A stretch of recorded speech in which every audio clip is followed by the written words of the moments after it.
Welcome back for the fourth installment of my 101 series on getting started in property. This video is all about figuring out where you want to invest or what is going to be your patch. Now, I talked a lot in the last video about thinking about the tactics and the financial strategy behind what you want to do when you get started investing in property. And those questions really should help narrow down now where it makes sense for you to invest. So for example, if you've said, you know what, I don't care about cash flow. All I care about is capital appreciation, knowing that I've got a good investment that's going to be very liquid in the open market, easy to sell, there's going to be a demand for it, then you could do what quite a lot of people do, is invest in somewhere like London or in major urban areas.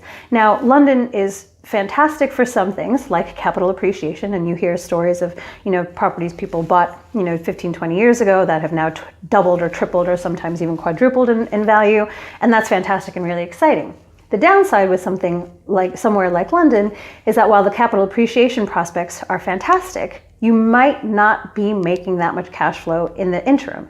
And what also might happen is you might actually need to be paying out of pocket to keep that property running, because there tends to be sort of a ceiling for what rents you can achieve in a certain area, but house prices are what they are. So it's not always going to be that, your rental income will cover the cost of your mortgage and your insurance and all of the other running costs associated with having a property portfolio. So you want to be thinking very carefully. Yeah, great. Capital appreciation, if that's what you're really hot on, that's fine. But do also consider the fact that in some areas that have high capital appreciation, you might not be making a lot of cash flow along the way on a monthly basis. And you might, in some instances, even be paying out of pocket to keep those properties running.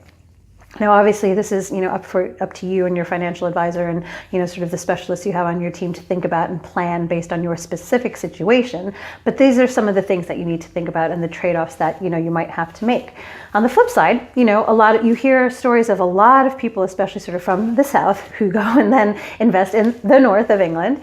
And sorry, I'm putting those in quotes because where the actual boundaries lie between north and south are so arbitrary, and sometimes people joke that anything outside the M25 is considered the north. But then if you talk to somebody who's actually from the north, they'll be like, wait, what are you talking about? Birmingham isn't the north.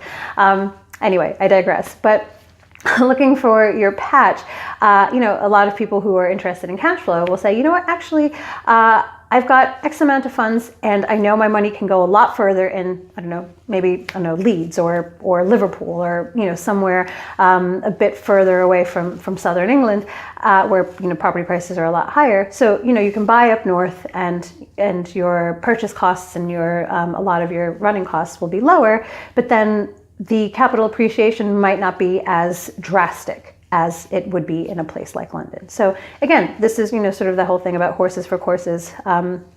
It's whatever is important to you, but you need to make sure you're thinking about what those trade-offs are between, for example, a cash flow strategy and a capital appreciation strategy when defining sort of where you're going to invest.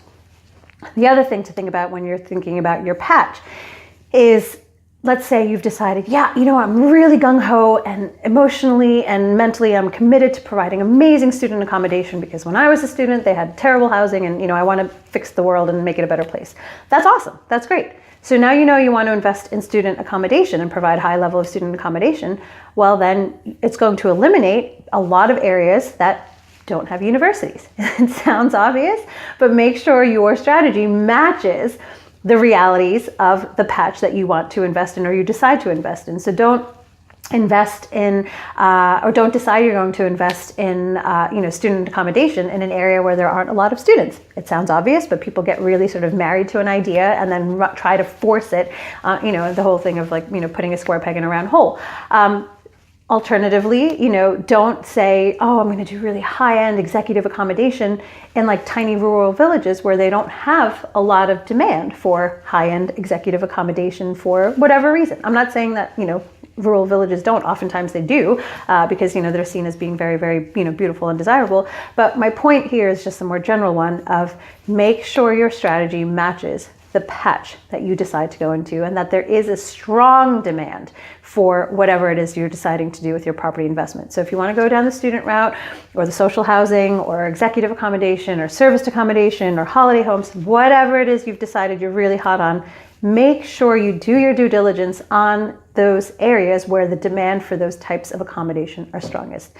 Sounds obvious. You'd be amazed to know how many people get this wrong because they're either married to a city or married to an idea and trying to force the wrong strategy for the wrong city or the wrong city for the wrong strategy. They try to force it, it doesn't work, and then they get frustrated and either stop investing entirely or, you know, just sort of get really unhappy and you know, decide to you know, they just stay unhappy landlords effectively, which is a shame.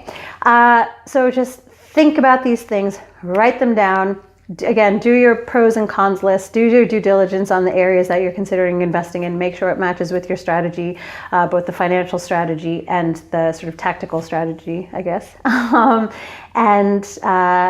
and you know, pick up the phone, call up estate agents, talk to investors you know in the area, get smart about that area so that once you decide on a patch, you can be very confident that that area is the right area to invest in the way that you want to invest. I hope you got a lot of great value out of that. Again, I'd love to hear your comments and provide any feedback. And I'll look forward to speaking to you again in the fourth and final video of this series of Property 101, Getting Started. I'll look forward to talking to you then. Thank you. Bye.